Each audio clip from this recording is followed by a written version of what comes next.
Hello friends, मैं मोनिका आज आपके लिए अपना क्वेश्चन आंसर वाला सेशन लेके आई हूँ। और ये आपके क्वेश्चंस हैं जो आपने पिछले क्वेश्चन आंसर सेशन के बाद मुझे पूछे हैं, उनके मैं आंसर्स दूँगी। तो सबसे पहले मैं शुरू करती हूँ कि मुझे एक व्यूअर ने पूछा है कि जो लिली के बल्ब्स हैं वो विंटर सीजन में जो उगाते हैं हम उनको कैसे प्रिजर्व करके रखना है समर के लिए। तो उसके लिए फ्रेंड्स ये करना है कि आपके जो गमले में, अभी मुझे वो क्वेश्चन देर से पूछा उस व्यूअर ने, तब तक मैं ये बल्ब निकाल चुकी थी।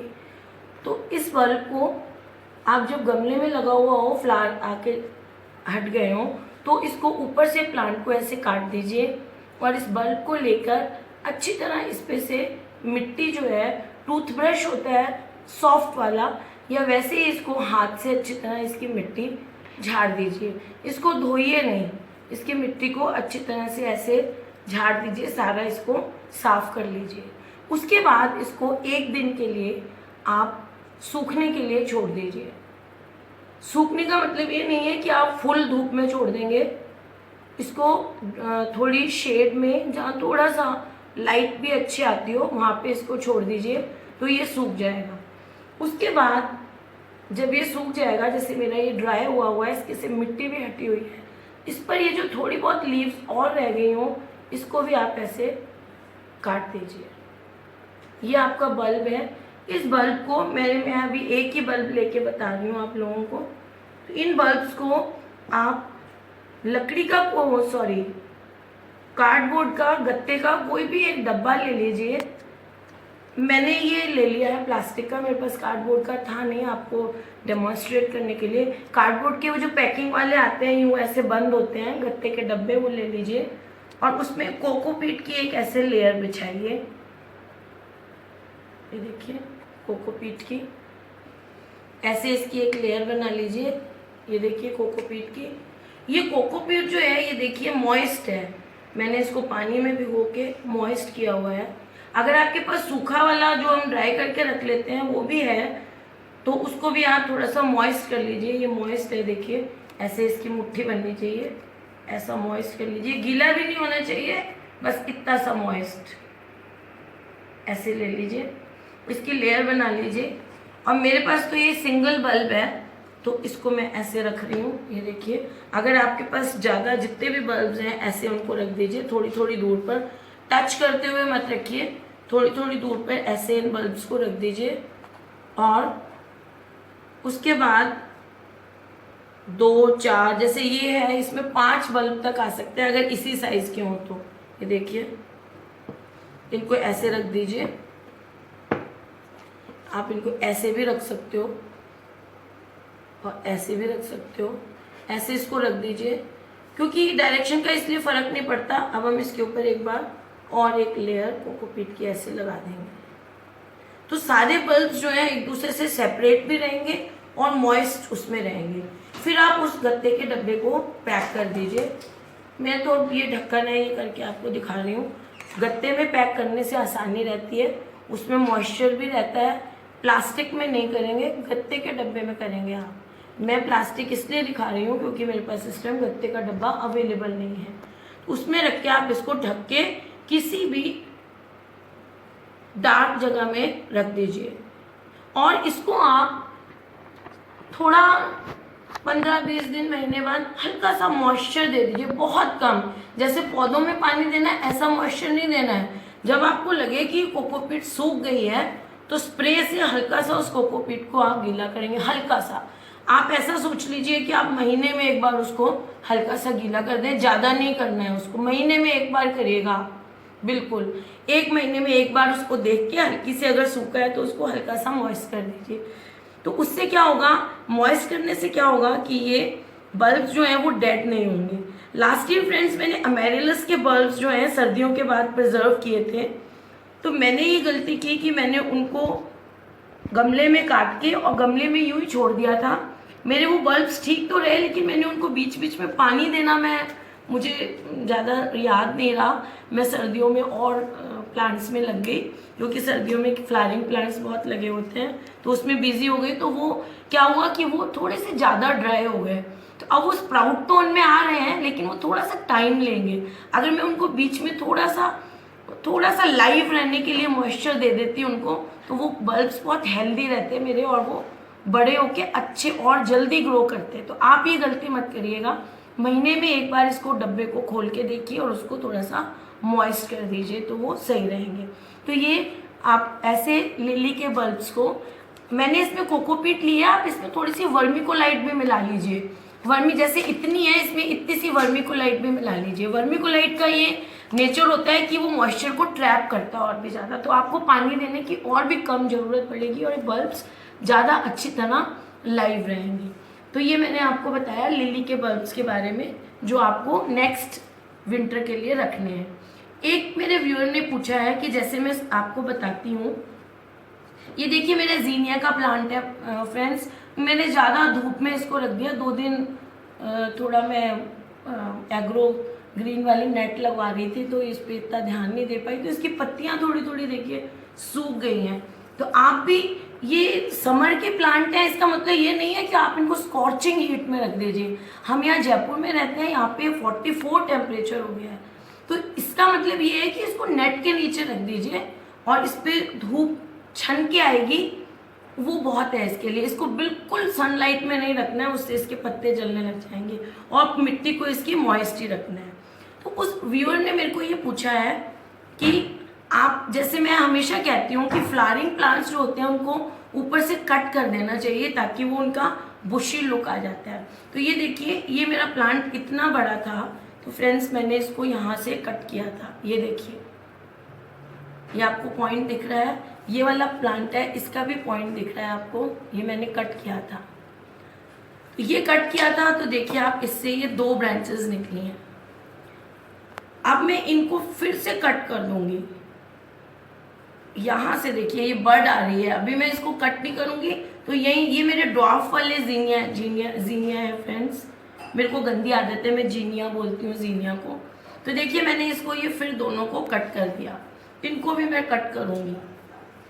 ये इसका तो देखिए मैंने कट करा हुआ है बर्ड, और इसका बर्ड भी मैंने ये कट किया हुआ है। ये देखिए 1-2 बार इनकी पिंचिंग करूँगी। ये वाली देखिए, ये बर्ड है, मैं इसको भी यहाँ से हटा दूँगी, ताकि अभी ये जो प्लांट है इसमें ज़्यादा ब्रांचिंग हो। अभी मैं 2-3 बार और करूँगी ऐसे, जब भी इसमें जैसे ये 2 ब्रांच निकलेंगी, उसकी बर्ड को भी मैं पिंच करूँगी, इसमें से नीचे से 2 निकलेंगी, उनको भी पिंच करूँगी। तो मैं कम से कम 4 या 5 बार तक इनको पिंच करूँगी, जिससे ये प्लांट गमला जो है ये पूरा भर जाएगा। उससे जो है फ्लावर्स, जितनी ज़्यादा ब्रांचेस होंगी उतने ज़्यादा इसमें फ्लावर्स आएंगे। तो ये रहा जीनिया का पिंचिंग। तो जो भी व्यूअर्स जो हैं फ्रेंड्स, आप जीनिया लगा रहे हैं, तो उसकी आप 3-4-5 बार पिंचिंग जरूर करिए, उससे वो उतने घने होंगे और उनमें बहुत ज़्यादा ब्रांचेस निकलेंगी और फूल निकलेंगे। और समर प्लांट का मतलब ये नहीं है कि आप उसको बिल्कुल 44 टेम्परेचर की फुल धूप में सारा दिन के लिए रख दें। उनको फिर भी आप शेड में ही रखिए, ऐसी जगह जहाँ छन के धूप आती है, तो ये ज़्यादा अच्छी तरह ग्रो करेंगे। एक व्यूअर ने पूछा है कि आपने जो सीड्स लगाए हैं वो आपने कोकोपीट और वर्मिकुलाइट में लगाए हैं, सैंड में भी आप बोलते हो, तो अगर हम उनको वुडन जो बुरादा आता है इसका लकड़ी का, उसमें लगा दें तो सही रहेगा। उसमें वो सही नहीं रहेंगे, क्योंकि जो लकड़ी का बुरादा है, एक तो वो मॉइस्चर को ज़्यादा देर तक होल्ड नहीं करता है, और दूसरा लकड़ी में जल्दी कीड़े लग जाते हैं। तो उसमें खुद में कीड़े लग जाएंगे तो वो सीड को क्या प्रोवाइड करेगा, मॉइस्चर और बेस। तो आप वुडन जो है वो उसका बुरादा नहीं लेंगे। और फिर क्रोटन और ड्रेसिना के एक फ्रेंड ने पूछा है कि उनके पत्ते पीले पड़ रहे हैं। तो इनके पत्ते पीले पड़ने का एक कारण ये है कि आप उसको फुल सनलाइट में रख रहे हो, बहुत ज़्यादा धूप आ रही हो जहाँ, या बहुत गर्मी आ रही हो, तो उसमें उनके पत्ते पीले पड़ने लग जाते हैं, और पानी कम दे तो भी होता है। और इनको जो है चारों तरफ जो एटमॉस्फेयर है वो वेट चाहिए होता है, ह्यूमिडिटी चाहिए होती है। तो पहली चीज़ तो आप इनको शेडी एरिया में रखिए, पानी इनको अच्छा दीजिए, इनकी मिट्टी हमेशा मॉइस्ट रहनी चाहिए फ्रेंड्स।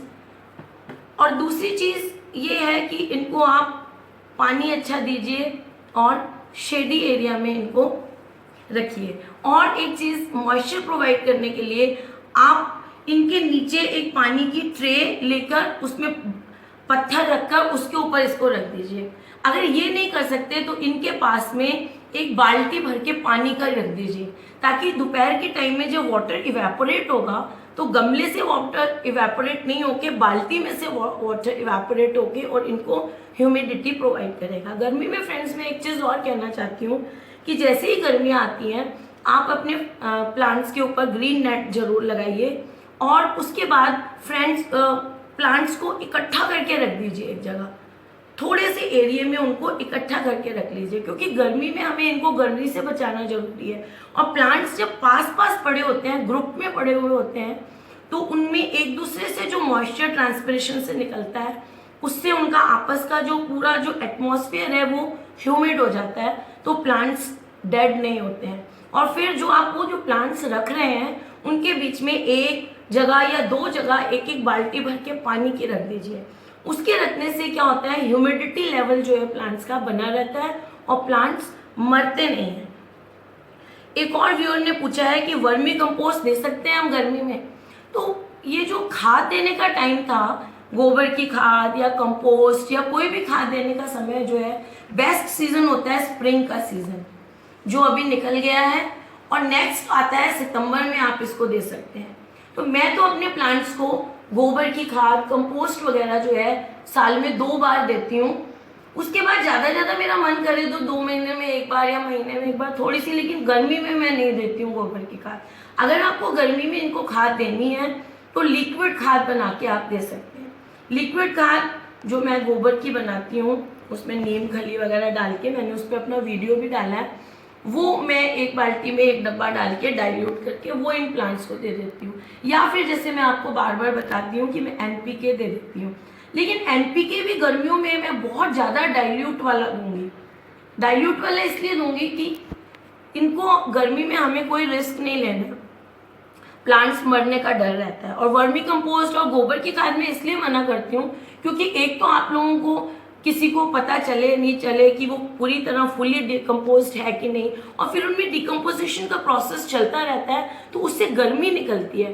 तो एक तो ऑलरेडी प्लांट्स को जो है वो गर्मी बर्दाश्त करनी पड़ रही है, और ऊपर से आपने जो खाद दी उसमें भी गर्मी है, तो प्लांट्स इतनी ज़्यादा गर्मी बर्दाश्त नहीं करते। तो मैं तो कहूँगी कि आप गर्मी में गोबर की खाद वगैरह मत दीजिए। वो मौसम था स्प्रिंग का सीज़न, उसमें अगर आपने नहीं दी तो अभी आप फरवरी में देने का वो मौसम था, अगर आपने उसमें नहीं दी तो अब मत दीजिए। अभी आप अगर देना चाहते हैं तो पत्ती की खाद दे सकते हैं, प्योरली, वर्मी कंपोस्ट नहीं है ये, इसमें गोबर भी होता है। आप पत्ती की खाद घर में जो बना सकते हैं, या आपको प्योर बनी हुई पत्ती की खाद मिल जाए तो वो आप इसको दे सकते हैं। फिर भी नहीं तो मैं तो कहूँगी कि इसको आप लिक्विड ही दीजिए। और बहुत ज़्यादा गोबर की खाद देने का मैंने तो जैसे मैंने पहले भी शायद बताया है कि उसको एक मुट्ठी को एक बाल्टी पानी में डाल दीजिए ओवरनाइट, और सवेरे उसका पानी इनको दे दीजिए। आप डायरेक्ट इनको इस मौसम में प्लांट्स को अब खाद मत दीजिए। एक और चीज़, अब ये बात चली है तो मैं बता दूं फ्रेंड्स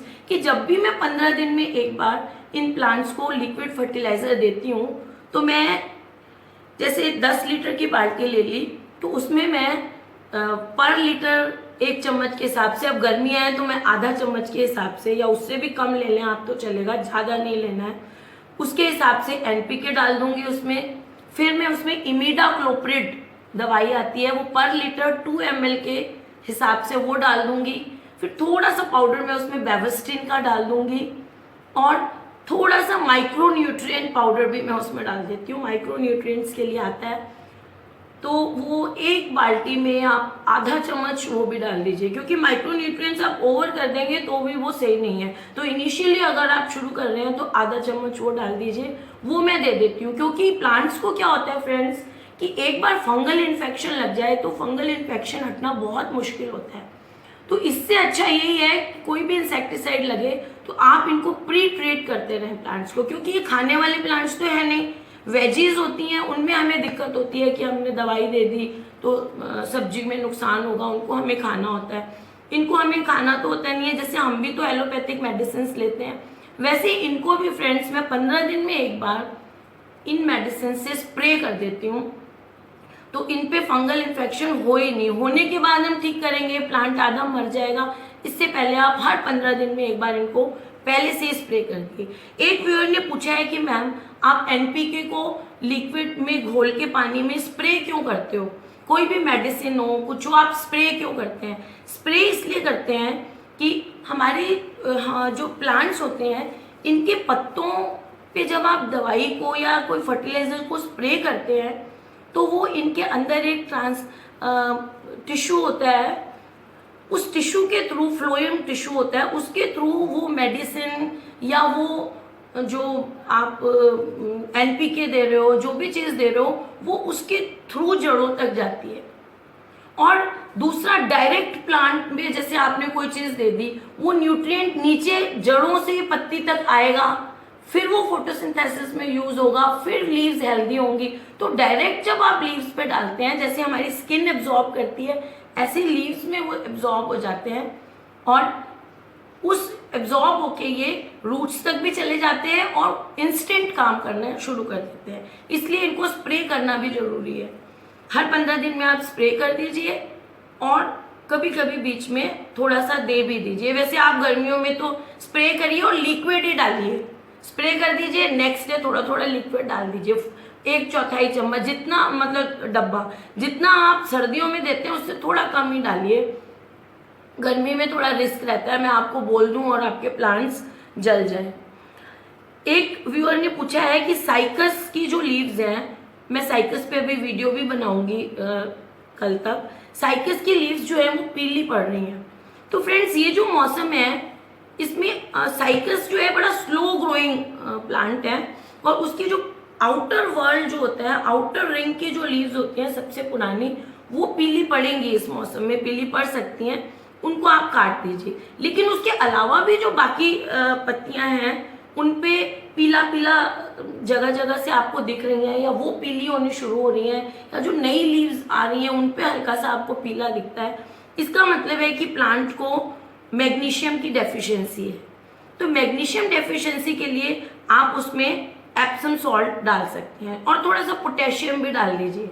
पोटेशियम और मैग्नीशियम की डेफिशिएंसी मेनली मैग्नीशियम की होती है, इसका मतलब है कि आप इसमें आप एप्सम सॉल्ट डाल दीजिए। 1 लीटर पानी में 1 चम्मच डिजोल्व करके एप्सम सॉल्ट डाल दीजिए। अभी जैसे मैंने आपको बताया कि मैं इतनी बड़ी बाल्टी में लेती हूँ एनपीके वगैरह, उसमें आप एप्सम सॉल्ट भी पर लीटर 1 चम्मच के हिसाब से डाल लीजिए। प्लांट्स को आप रोज रोज फूड ऐसे मत डालिए, 15 दिन में एक बार डालने लगे उस पानी में सारा कुछ मिलाइए और स्प्रे कर दीजिए या गमलों में दे दीजिए। रोज रोज कुछ मत दीजिए उनको कि एवरीडे आज ये दे रहे हैं कल वो दे रहे हैं, ऐसा नहीं करेंगे आप। तो इसमें आप एप्सम सॉल्ट डाल दीजिए। और आजकल एक फ्रेंड ने पूछा कि एरेका पाम की जो पत्तियां हैं वो पीली पड़नी शुरू हो गई हैं। देखिए पीली 2 कारण से पड़ सकती हैं, एक तो आपने पानी कम दिया होगा तो वो पीली पड़ सकती हैं, दूसरा अगर ओल्डर लीव्स, नीचे की तरफ की जो लीव्स हैं वो पीली पड़ रही हैं और उनको आप उन पे पीले पीले कुछ ऐसे धब्बे से, धब्बे मीन्स बीमारी वाले धब्बे नहीं, वैसे आपको थोड़ा सा डिस्कलर पीला पीला सा रंग एरिया दिखने लग गया है, इसका मतलब है कि उसमें पोटेशियम की कमी है। तो उस प्लांट को आप पोटाश जो मैं बताती हूँ 1 चम्मच दे दीजिए। और जड़ों, जो मेन स्टेम जो होता है प्लांट का, जैसे ये मेन स्टेम है प्लांट का, ये देखिए इससे दूर यहाँ पर दीजिए, इतनी दूर।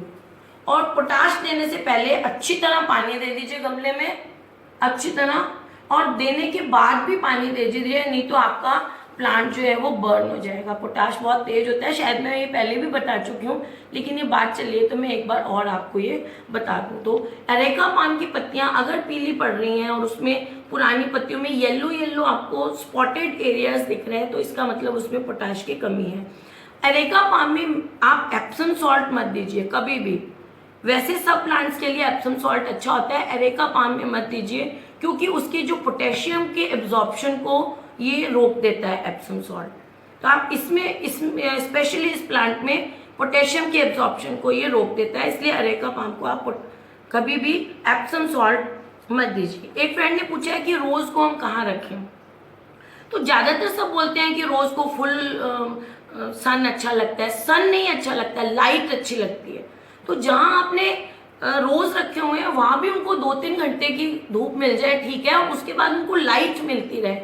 अगर पूरे सनलाइट में छोड़ देंगे तो वो सूखने शुरू हो जाएंगे, फूल ही सूखने शुरू हो जाएंगे। इतना धूप 42 44 का टेम्परेचर, और आप कहें जी पूरे सन में आपने रख दिया। सन में नहीं रखना है, सन लाइट चाहिए उसको अच्छी, तो उस एरिया में भी आप ग्रीन नेट लगा दीजिए और बिल्कुल बेचारे को धूप में मत छोड़िए, मर जाएगा। हम भी खड़े नहीं हो सकते तो रोज कैसे रह सकता है ऐसी जगह पर। एक और व्यूअर ने पूछा है कि पोटाश अगर अवेलेबल नहीं हो तो हम क्या करें। तो अगर आपके पास पोटाश अवेलेबल नहीं है तो जो लकड़ी को जला के राख बनती है ना, कोयले वाली नहीं, लकड़ी को जला के जो राख बनती है उस राख को, जैसे ये होली में राख बनती है या घर में जो अलाव जलाते हैं उसकी राख बनती है, या होटल वाले भी जो लकड़ी जलाने के बाद जो राख बनती है उस राख को आप प्लांट्स को दे दीजिए।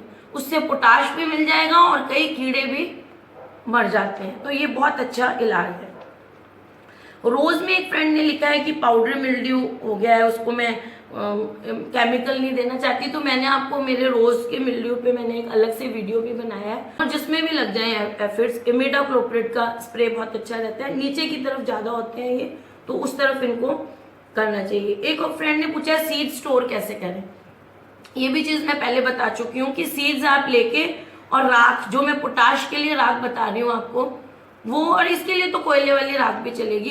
राख लेके उसमें सीड्स डाल दीजिए, उनको अच्छी तरह ऐसे करके और एक थैली में डाल के या कोई डब्बी छोटी सी हो उसमें डाल के रख लीजिए। राख में मिक्स हो जाएंगे तो सीड्स खराब नहीं होंगे। एक व्यूअर ने पूछा है कि सीडलिंग्स वेरी लेगी हो गई हैं, पतली पतली लंबी हो गई हैं। ये इसलिए हो गई हैं कि आपने उसको सनलाइट अच्छी तरह प्रोवाइड नहीं करी।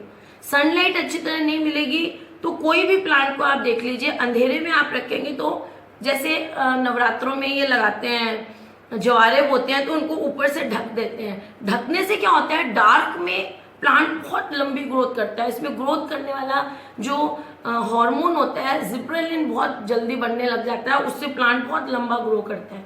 ऐसे ही अगर आप सीडलिंग को ढक देंगे डार्क चीज से, किसी जैसे मैं आपको पॉलिथीन से ढकना बताती हूँ, तो वो ब्लैक पॉलिथीन नहीं होना चाहिए, वो ऐसा पॉलिथीन होना चाहिए जिसमें से लाइट अंदर जाती रहे, और बिल्कुल डार्क जगह में नहीं रखेंगे, लाइट उसको सफिशिएंट मिलनी चाहिए, तो जो है वो लेगी नहीं होंगे, नहीं तो वो येलो और लेगी लंबे लंबे हो जाएंगे। एक व्यूअर ने पूछा है कि पॉट में चींटियां बहुत हो गई हैं। तो चींटियां बहुत होने का एक रीजन तो है कि उसमें आपके एफिड्स लगे हुए होंगे। एफिड्स जो है वो एक ऐसा स्वीट सब्सटेंस बनाते हैं जिनको कलेक्ट करने के लिए चींटियां उसमें आती हैं। तो एफिड्स आपके प्लांट में है, उसका एक बहुत अच्छा इंडिकेशन है कि उस प्लांट, उस गमले के चारों तरफ चींटियां होंगी, उसकी मिट्टी में चींटियां होंगी, तो आप उस पे एफिड का ट्रीटमेंट करिए। इमिडाक्लोप्रिड उसकी मिट्टी में डाल दीजिए, इसके मेन स्टेम से दूर। तो इसलिए एक और है कि आप ये जो डालते हैं चाय की पत्ती जो डालते हैं एसिड लविंग प्लांट्स को, जैसे रोज को डालते हैं और इसको हिबिस्कस को डालते हैं, टोमेटोज को भी डालते हैं लोग। तो ये जो चीनी, ये जो पत्ती है, इसको अच्छी तरह वॉश नहीं अगर किया हो, इसमें थोड़ी सी चीनी रह जाए, प्रॉपरली वॉश नहीं किया हो और यूं ही और सुखाया नहीं हो, पहले इसको वॉश करना जरूरी है, उसके बाद धूप में सुखाना जरूरी है। एक व्यूअर ने लिखा कि मैं रोज चाय की पत्ती को धो के और प्लांट्स में देता हूँ और उसमें चींटियां हो गई हैं। तो आप एवरीडे उसको धो के और यूं का यूं प्लांट में देंगे तो एक तो उसमें फंगस हो जाएगी, प्लांट में इंसेक्ट्स हो जाएंगे, चींटियां हो जाएंगी। तो एक तो उसको प्रॉपरली वॉश करिए अगर चाय की पत्ती देनी है, और दूसरा उसको सुखा के अच्छी तरह दीजिए। और मैं तो ये प्रेफर करती हूँ कि अगर आपको चाय की पत्ती देनी है, मैं खुद भी ऐसे करती हूँ कई बार फ्रेंड्स, कि उसको थोड़ा सा पानी में बॉईल करो या भिगो लो और फिर उसको दे दो प्लांट्स में, थोड़ा सा सुखा के, भिगो के उसको थोड़ी देर या थोड़ा सा बॉईल करके फिर उसको निकाल के सुखा के वो आप प्लांट्स में दे दीजिए। एक व्यूअर ने ये पूछा फ्रेंड्स कि ड्रेसिना जो आपने ये बताया, सॉन्ग ऑफ इंडिया जो बताया है कि आप ऊपर उस लंबा होता जाता है तो नीचे से उसकी पत्तियां गिरती जाती हैं, तो वो एक स्टेम सा रह जाता है, तो अगर हम उसको काट देंगे तो वो दोबारा ग्रो करेगा कि नहीं। तो उसके लिए मैं ये दिखाना चाहती हूँ आपको। ये देखिए फ्रेंड्स, मेरा ये बहुत लंबा हो गया था, तो देखिए मैंने इसको यहाँ से काट दिया, ये आपको दिख रहा होगा, यहाँ से मैंने इसको कट कर दिया था, ये देखिए यहाँ से इसको कट कर दिया था और इसकी कटिंग्स को लगा दिया था। और अब आप देखिए नीचे से कट करने के बाद ये दोबारा से कितना अच्छा ग्रो कर रहा है, ये देखिए कितनी इसकी ब्रांचेस नीचे से निकल रही हैं। तो आपका ड्रेसिना भी अगर लंबा हो गया है, नीचे सिर्फ डंडी है और ऊपर इतना सा पत्तियां हैं, तो आप उसको यहाँ से काट दीजिए, तो दोबारा से ये नए पत्ते आ जाएंगे। इसमें आप ये मत सोचिए कि लंबी डंडी है, अगर हम काट देंगे तो प्लांट खराब हो जाएगा। देखिए मेरे ये नीचे से, लेकिन आपको कब काटना है, आप गर्मियों में नहीं काटेंगे इसको, आप मानसून में काटेंगे। अभी काट देंगे तो नहीं आएंगी नई पत्तियाँ, इसको मानसून में काटेंगे आप, और उसी टाइम इसकी कटिंग्स को लगाएंगे। ओके फ्रेंड्स, मुझे लगता है मैंने अभी तक के सारे क्वेश्चंस का आंसर दे दिए हैं, फिर भी कोई आंसर्स रह गए हो तो मैं नेक्स्ट सेशन में ले लूँगी। ओके फ्रेंड्स, अगर आपको मेरा ये वीडियो अच्छा लगता है तो इसे लाइक करिएगा और मेरे चैनल को सब्सक्राइब करिएगा। मैंने एक फेसबुक पेज भी बनाया है फ्रेंड्स, आप उसको भी फॉलो करिएगा। Okay friends, bye.